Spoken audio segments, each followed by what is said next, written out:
Hi, it's Leia here from the Center of Ki. Now, do you have any questions about what you should be eating and what you shouldn't be eating and how much you should be eating and where is it coming from and how is it made? If you have any of those questions, then I want to try and help answer them in this video. Now, I've been following an understanding of macrobiotics, the philosophy of macrobiotics, for almost 3 decades now.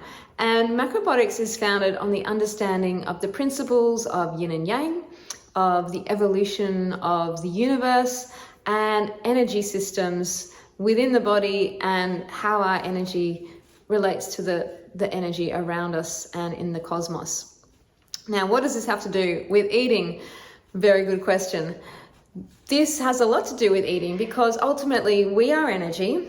And through food, we receive energy from the sun and take it into our body, whether we do that by eating plants or by eating animals that have eaten plants or by eating animals that have eaten animals that have eaten plants, then we are taking that energy into our bodies. Now, a lot of modern food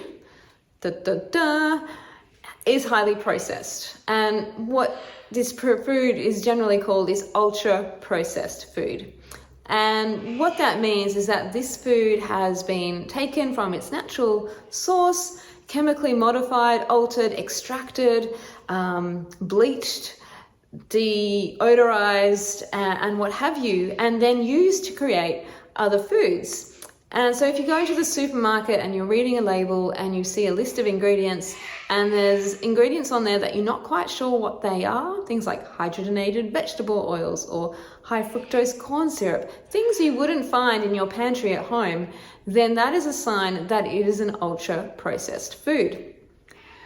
So, modern times we're eating more of these ultra processed foods. They're having a negative effect on us. We may not realize it. We might only be eating a little bit, which is kind of okay, you can get away with. But if you're eating, say 40% or more of your diet using ultra processed foods, then there's a good chance that you're not feeling great, that something isn't working very well inside your body. And what this means is that the food that was originally used to create these chemicals no longer contains that energy from the sun that it once had. It's been chemically treated and processed so much that it's disconnected that energy. That energy no longer can flow into your body because it's been removed through this processing system.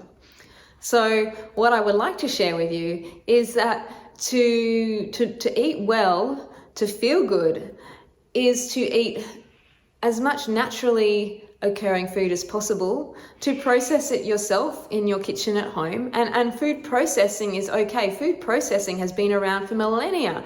People have been grinding seeds, have been, fermenting things, have been chopping them into smaller pieces and cooking. All those are ways of processing food.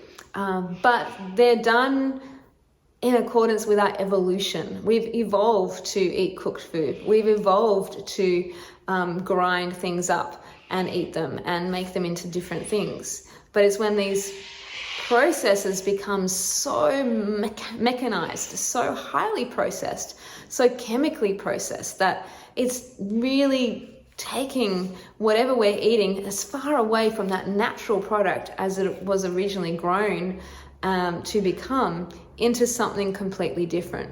So our bodies can no longer process it in a way. We can deal with a lot. Our bodies are pretty amazing organisms.